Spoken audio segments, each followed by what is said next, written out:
শীত আসলেই কিন্তু আমাদের বাঙালিদের ঘরে ঘরে পিঠা খাওয়ার ধুম পড়ে। তেমনি একটি পিঠার রেসিপি নিয়ে আজ আমি হাজির হয়েছি।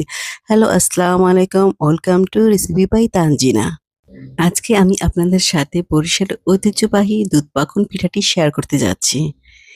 এই পিঠাটা দেখতে যতটা লোভনীয়, খেতে কিন্তু ভীষণ ভীষণ মজা।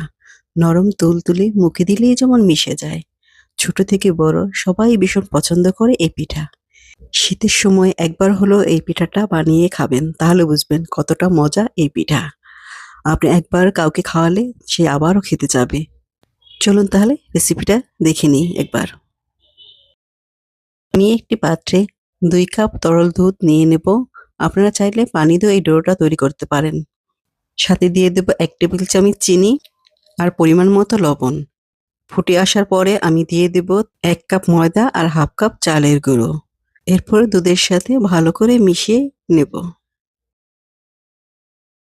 চালের গুঁড়িটা মেশানো হয়ে গেলে আমি একটি ঢাকনা দিয়ে ঢেকে রাখবো 10 মিনিটের জন্য। 10 মিনিট পর আমি ঢাকনা উঠিয়ে ভালো করে আবার মিশিয়ে নেব। এরপর একটি পাত্রে ডোটা ঢেলে নেব। ডোটা ঢালার পরে আমি এটাকে ভালো করে কিছুক্ষণ মেখে নেব।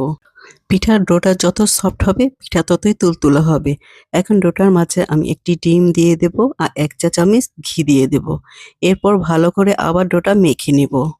ডোটা আমি 15 থেকে 20 মিনিট মেখে নিয়েছি। এখন আমি একটি পাত্রে 1.5 লিটার তরল দুধ ঢেলে নেব এবং কিছুক্ষণ তা জাল দিয়ে নেব। দুধটা ফুটে আসলে তাতে দিয়ে দেব 1 কাপ পরিমাণে চিনি। দিয়ে দেব কিছু এলাচ দারচিনি এবং দিয়ে দেব 1 টেবিল চামচ গুঁড়ো দুধ আর দেব সামান্য পরিমাণে লবণ। এগুলো দেওয়া হলে আমি দুধটা ভালো করে জাল দিয়ে রেখে দেব। এখন আমি পিঠাগুলো বানাবো। ডো থেকে অল্প পরিমাণে ডো নিয়ে হাতের তালুতে গোল করে বলের মতো করে নেব এবং একটি কাঠির সাহায্যে তাতে ডিজাইন করব। আমি যদিও তেমন কোনো ডিজাইন পারি না, যতটুকু পেরেছি তাই আপনাদের সাথে শেয়ার করলাম। কাঠি দিয়ে চারো সাইড দিয়ে কেটে কেটে একটি ফুলের মতো করে ডিজাইন করে নিলাম আর মাঝখানতে একটু ফাঁকা করে দিলাম। এই হয়ে গেল আমার দুধ পাকন পিঠা। দেখতে খুবই সুন্দর লাগছে। এখন আমি পিঠাগুলো তেলে ভেজে নেব। আমি একটি পাত্রে পর্যাপ্ত পরিমাণে তেল দিয়ে তা গরম করে নিয়েছি। তারপর এক এক করে সবগুলো পিঠে তার মাঝে দিয়ে দিচ্ছি। এখানে চুলার আঁচটা মিডিয়াম রাখতে হবে। খুব হাই হিটে এই পিঠা ভাজা যাবে না, তাহলে পিঠার উপরে ভাগ হয়ে যাবে আর ভিতরে কাঁচা থেকে যাবে। তখন দুধে ভেজালে সে পিঠা আর তুলতুলে হবে না। আমার এক পিঠ কিছুটা হয়ে এসেছে, আমি পিঠেগুলো এক এক করে উল্টিয়ে দিচ্ছি। পিঠাগুলো খুব বেশি ভাজা যাবে না, হালকা সোনালী রঙের থাকতে হবে। দেখেন আমার পিঠেগুলো ভাজা হয়েছে, কি সুন্দর সোনালী কালার এসেছে। এখন সবগুলো পিঠে আমি একটি পাত্রে তুলে নেব।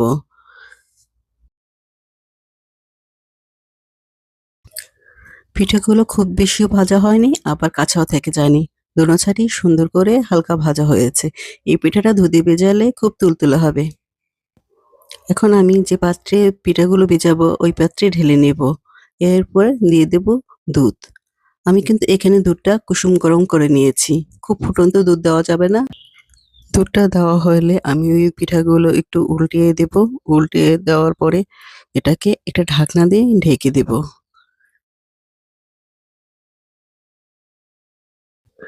যেহেতু শীতের পিঠা, রাতে ভিজিয়ে সকালে খেতে এটা ভালো লাগবে।